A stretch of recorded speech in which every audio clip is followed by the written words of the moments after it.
Still have in the studio with us 7th Congressional District candidate John Lerew, the Republican challenging Congressman Ed Perlmutter. Yes. Thanks so much for sticking around. Well, thank you. We were joking before we went off the air, but it's probably not a joke. Darren Ogle writes in, with Congress's approval rating being just about the worst in history, and given the fact that to his knowledge he says they haven't really done anything in the way of meaningful legislation, his words, in the last 2 years, why should I believe that you as a congressman would be any different than those who we have sent to Washington before? That's Darren and Lakewood. Well, the 7th Congressional District, you represent all the voters. I'm an independent thinker. So right away I go there. I don't have to follow a particular party line like the Democratic line that's sent in by Pelosi from San Francisco. I mean, that's a big issue. And so your current congressman, he's got about a 96% voting record right in line with Pelosi. And they haven't dealt with any of the major issues. I mean, Social Security, energy, food, security, border security, all of those issues. They don't deal with them. And the American people see that, and they want change. Is that what inspired you to do this? I'll say. I mean, as a financial advisor, as I've said, I mean, I have seen it, and I just sit back, and you read the papers, you read the financial papers I do, and you're just like, what are they doing in Washington? We have major issues to address in this country. You need to send people there that are not afraid to address them. And you need to address them. And the chips fall where they may. But if we don't send people that are in a leadership position, that do the right thing, aren't following the interests of a special group, you're just going to get more of the same. And I won't be that type of congressman. Very independent and deal with the important issues. Speaking of the financial papers, Russell Murphy writes in saying, in the last 5 or 6 years, Enron, Quest, MCI, WorldCom, he's lost a significant amount of money from his IRA account. Wants to know, what can we do to strengthen the laws against corporate fraud? Well, we have a lot of laws on the books that need to be enforced. And you have a lot of regulatory environments, and you have a lot of regulatory agencies in Washington.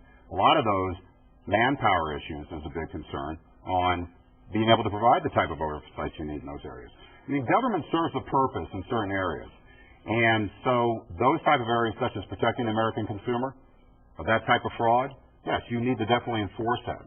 And if you need more manpower, you need to provide it to do that. Definitely. You've been talking a lot about regulation and government roles. And this is a question as it deals with healthcare. It comes in from James. It says on your website you say all Americans should be insured through private insurance companies. Yet you also say the government needs to provide a safety net for those Americans who cannot obtain basic health care.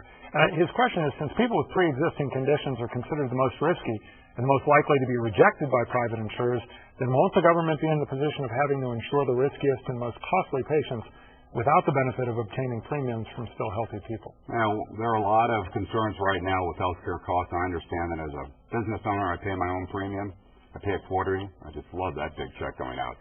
But the reality of it is you have to carry health insurance for protection of your family.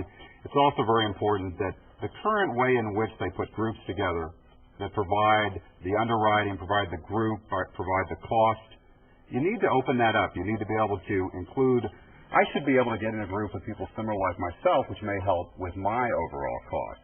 And then another person should be able to do it such as that. But not everybody has control on their health. And as you say, in those situations, everybody needs to have insurance, and it would definitely help the overall cost of it. More transparency in the industry. Myself or someone like myself, a business owner or an individual going across state lines to join another pool, very important for holding down the overall cost of that. I mean, we can talk about health insurance forever. But a pre-existing condition, yes, you should be able to join a pool, and you should be able to get coverage. That's a terrible thing to be in that situation because that causes financial hardship. It just really is devastating. So they just need to be covered. Now, what government can do in that area, which it does already, is those that are less fortunate, those that are perhaps below the federal poverty line, that type of situation, government needs to be there for that safety net. Children as well, I assume. You just cannot leave people hanging out there with no ability to pay for health insurance costs. How much of a lack of, I know the states, we've done a number of stories on this, we've had a number of guests who have come in here and talked about how the states have not necessarily, or they're trying to fill the vacuum, if you will, because the federal government hasn't acted on health care. Is that an obvious lack of kind of impetus to get something done? I mean, have you seen the federal government just not acting in the healthcare industry? Well, you bring up a good point between what do you want the federal government to mandate and what do you want the states to mandate. And we get into an issue there I always like the idea that those that are closer to the problem and deal with that issue. So you get down more to the state level, they're much more in touch with the guy on the street, versus someone in Washington. So there has to be an area where you work out where if it's federal funding coming to the state, then the state has the ability to use that money as they see fit. That's how I look at that issue. You're obviously running for federal office, yes. But we got a few questions for as it relates to kind of the health insurance side of, or at least healthcare side of a state issue, as it relates specifically to Amendment 48, which is the personhood ballot measure. Do you support it? It's the one that defines life as at conception. The basic concept of it, yes. But there's a lot of legalese that go along with that. And so then you get into a bunch of other areas that I'd have to really see the ballot initiative, read it up close, which I honestly have not done at this point. But it is definitely out there, and I've heard a lot about it. Let me ask you, take you kind of bigger picture, overall topic. Debbie Hunter writes in from Aurora. That last question, by the way, came from Chris Piper in Golden. I apologize, I didn't say his name.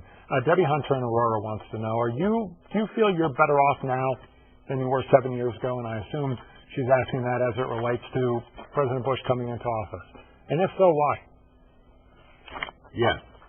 And generally speaking, why I am a Republican and why I believe in less government is for the sole purpose of what drives this economy and creates jobs is the ability for people to be creative, to create, and not have a lot of government interference. And so when someone's creative and creates businesses and creates jobs, which we've had a tremendous growth in that area over the last 7 years, that benefits everyone. And so, yes, I'm much better off than I was 7 years ago. And in fact, we talked about why I'm running for office. Well, I've spent the last 20 years providing for the family. I have an 11 and 13-year-old daughter, make sure they're taken care of before I could then pursue and run for office. So for me, everything's moved in the right direction. So yes, I'm better off. I now have the opportunity to run for Congress, and that's a great honor. You've got young children, as you said, 11 and 13. Yep. Rick Foster writes in wanting to know about education, and in particular, should parents be allowed to directly educate their children as part of home-based educational opportunities? That's a great question. I have to say it's a great question because I currently sit on a charter school board. I'm the treasurer of Cherry Creek Academy. I believe in school choice. I believe in all the different alternatives. You must put competition into that area. It just works so well. It has a proven track record. So yes, in homeschooling, actually my daughter spent a year being homeschooled when she was out in California and did very well. And she's back at the charter school. But yes, you need to allow the parents more involvement in making those decisions on how to educate their children.